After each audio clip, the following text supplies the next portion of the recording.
So on Monday, I did a video for Disability Pride Month all about my experience with physical disabilities, but I do also live with psychiatric disabilities. So as a part two, I am going to talk to you today about how I've lived with psychiatric disability, what that all entails, and what my life is like now as a stable, mentally well individual.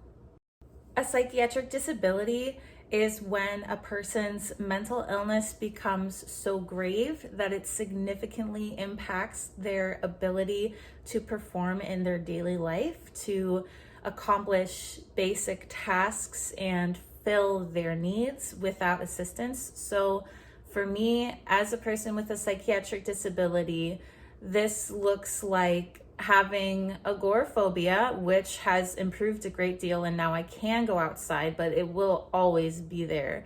Having the inability to leave, having an inability to work because I either perform well at work and then my mental health is destroyed at home. In between going to work and being at home, I will have episodes of these outbursts or have a lot more self-harm. Basically, my mental state will unravel before I go back to work, or at work having anxiety attacks and being unable to perform tasks because I'm so mentally unstable that I just can't follow through without locking down, freezing. There are a lot of areas that are affected. Some are really, really basic things like needing help with scheduling appointments. You'd be surprised just how often I double book appointments. I actually just had that happen today. I had to cancel one of them because I need assistance in basic things like that. I need assistance with following a routine. I need assistance with things around the house. And while that may seem basic and it may seem like something that anyone can do, you have to understand that disability is unable to, do things. It's not having the ability to do basic things. And this goes for physical disability too. If a person were unable to walk, a lot of people would think, yeah, that's a basic thing that everyone can do. But you see someone in a wheelchair and it's understandable that they can't. So that same mindset needs to be applied to psychiatric disability, and understand that while to others, people with psychiatric disability may be perceived as lazy or mooching off of the government for disability so they don't have to work, we can't do basic things. And that's where we need help. The reason that it's so difficult for me to perform basic things is that I have been mentally unstable for so long, and the degree of my mental instability looked like not feeding myself because I wouldn't think to do groceries, or I didn't want to do groceries because I was avoidant of going outside. Again, the agoraphobia plays in there. Not, changing my clothes for days on end or bathing. And these were immensely difficult tasks because there are symptoms of my mental illnesses that dictate how much I do in a day. For instance, I have schizoaffective disorder, and schizoaffective disorder has a symptom called avolition. And avolition is when a person has no drive to do anything at all. And it is incredibly difficult to muster up the energy or the want to say, get out of bed or shower. It's kind of being locked in yourself and having an inability to just perform daily tasks. So these are all across the board, not laziness, not being, dependent on other people for the sake of codependence. They're areas that I actively work on, and I put in a lot of hard work. So while it may seem to other people that I don't, I actually spend a great amount of my life dedicated to improving my mental health. The biggest game changer for me in the last couple of years in improving my mental health was practicing dialectical behavioral therapy, which was something that I taught myself because I couldn't get a therapist. I couldn't get anyone that took my insurance or the people that did take my insurance were all full, because there was a high demand for people on state insurance because that's disability insurance. So I bought the workbook and I worked through it, the DBT workbook, and I created ways of like practicing. I made these self-care cards. Let me just get those real quick. So the self-care cards are these cards that I printed up that have DBT, distress tolerance techniques, on them. So this one says clean or organize around your home, and then call a friend. What else is there? There's make some art. Some of them are very specifically therapy oriented, like holding ice so that you don't self-harm, but some of them are just kind of self-care, self-soothing. And I found that when I was working in the DBT book, I could understand what I was reading. But when I was in a distressed mode where I needed distress tolerance tools, I couldn't call upon the knowledge that I had in a safe space. So to counteract that, I made the cards that I could look at when I was distressed, and it helped immensely. I also made a therapy bag on top of the cards, which was just like adding on to that.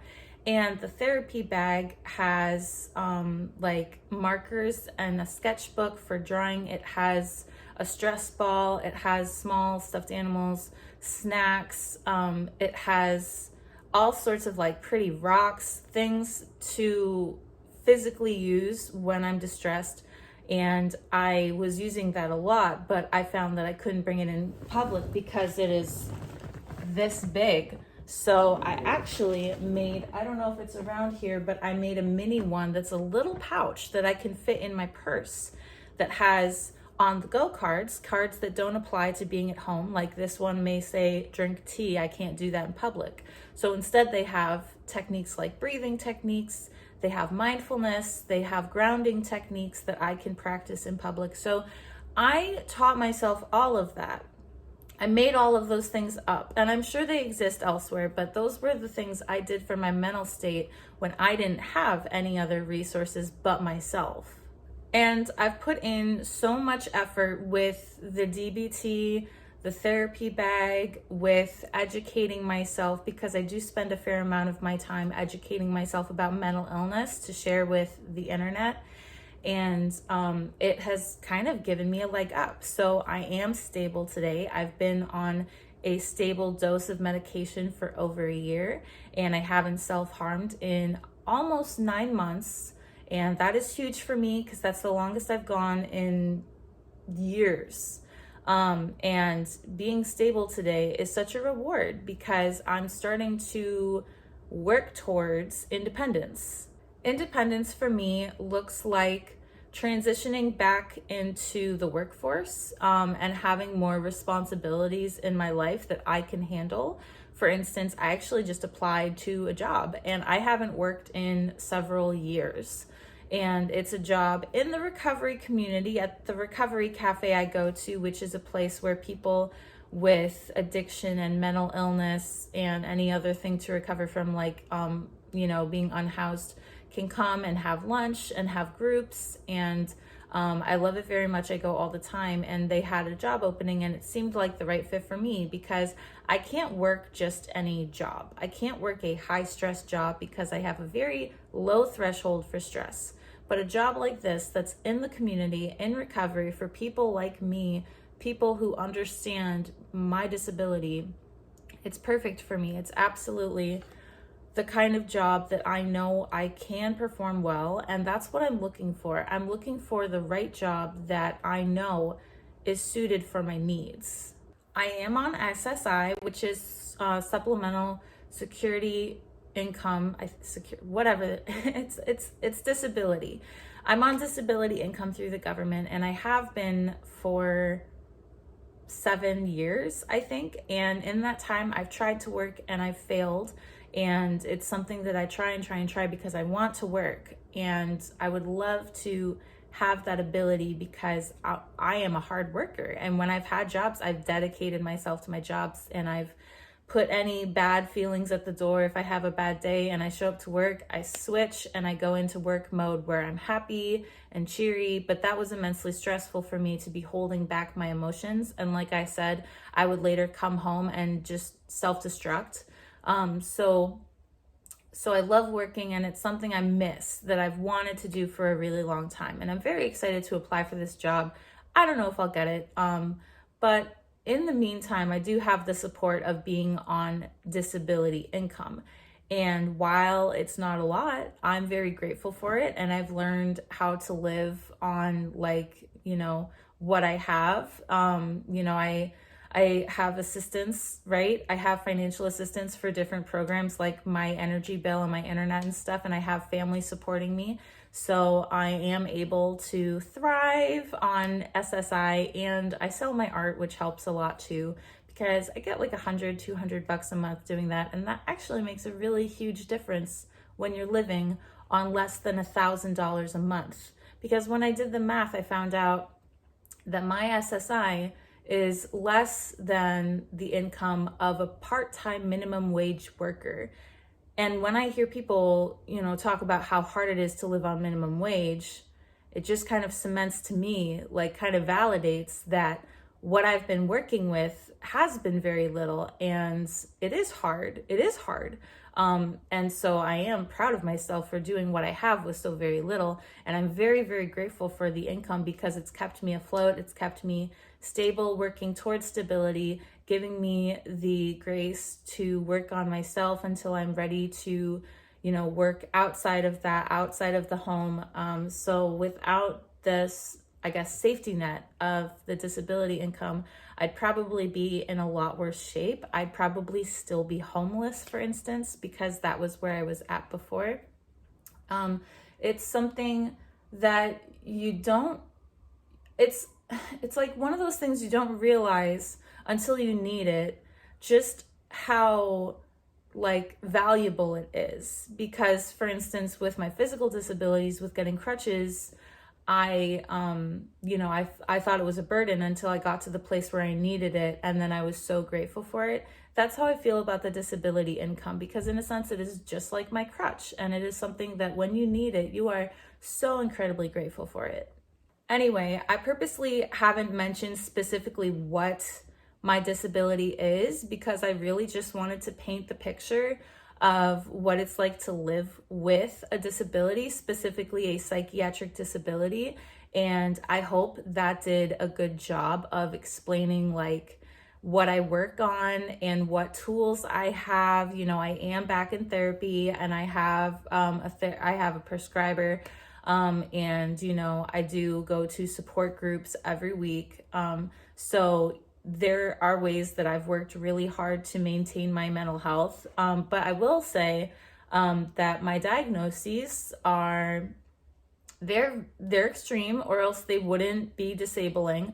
They are things that I work on every day, even as I am stable, because I need to maintain stability. So I will tell you a little bit about that. The first diagnosis I ever got was CPTSD, which is complex trauma. It is complex PTSD, and this is trauma that is sustained over a long period of time. So it is not like an instance, like a car accident that could give you PTSD. It is, for a lot of people, childhood abuse, like childhood trauma, or abusive long-term relationships, things that take a long time to build up. And for me, it was childhood trauma. I was raised in an abusive household, and there was a lot of physical violence and a lot of neglect and gaslighting, and being told that the violence was just how kids play, and asking for help is me being attention seeking and looking for negative attention. So my needs were not met. My medical needs were not met. So I still have medical problems today that should have been resolved as a child, with dental care and stuff like that. What else? My mother is a narcissist, and I just want to say first that I don't have a problem with narcissistic personality disorder, because I understand that personality disorders are born out of trauma, and you have to have a significant amount of trauma to acquire a personality disorder. And I know that hers was also from childhood trauma. So I have no ill feelings towards my mom in that regard, in the sense that, you know, she went through something very tragic that led her to have a disorder that's a mental illness. But there are, you know, there are areas with mental illness where if you don't take care of yourself, if you don't take care of your health, it can kind of spill out onto other people. And that's why they use the term narcissistic abuse a lot. And I don't really like that term, because I don't feel that it was necessarily her narcissism that caused the abuse. I think the narcissism like played into the abuse. But I think the abuse would have been there with or without the narcissism. I just think that the way she presented the abuse showed characteristics of narcissism. So that was the biggest trauma for me, was being raised by my mom and having her as my caregiver when I did become disabled, because she went on to neglect me even further in worse ways. So I have a fair amount of trauma. From there, I have been diagnosed with schizoaffective disorder. I had previously been diagnosed with bipolar disorder, which was a misdiagnosis, because it turns out that my psychotic episodes were real, and people didn't believe me that they were. People, like, they just thought I was like a moody teenager, like looking for attention, as they would say. They said that a lot. And so that was another area that I was neglected in, was my mental health, because I had a psychotic episode that my family just kind of brushed off and didn't take seriously. So I continued to have psychotic episodes, and they got worse and worse. And when it got to the point that I was being picked up by the police every week, and multiple times a week, and like, you know, being that guy in the streets, like the stereotype of the person like flailing and raving in the streets. And I was that guy. I promise you, I was that guy. I know I seem well composed, but when I'm psychotic, it is a different story. So I was diagnosed with schizoaffective, and the trauma I sustained from schizoaffective just kind of added on to what I already had going on. So my delusions were very violent and gory and visceral, and I saw a lot of hallucinations that were just like really, like seeing my ex-husband chopped to pieces by an axe, things like that, like seeing his dead body just splayed out. So that was very traumatic for me, and like I have a lot of triggers now. I'm very, very gun shy. I have a fragile psyche, if you will. And finally, I was diagnosed with borderline personality disorder, which, like I said with my mom, personality disorders are born out of trauma. So that is how I acquired my personality disorder. There is a genetic predisposition to having personality disorders, but it can also be caused by trauma, which is, in my case, what happened. Although, because my mom does have a personality disorder, I think I was predisposed already, because borderline and narcissism are kind of on the same scale. They are like extremes of each other.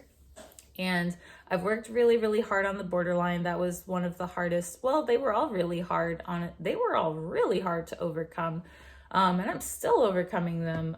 But the borderline, it really affected my relationships, which is like kind of the standard with that disorder, is that it causes a lot of relationship issues.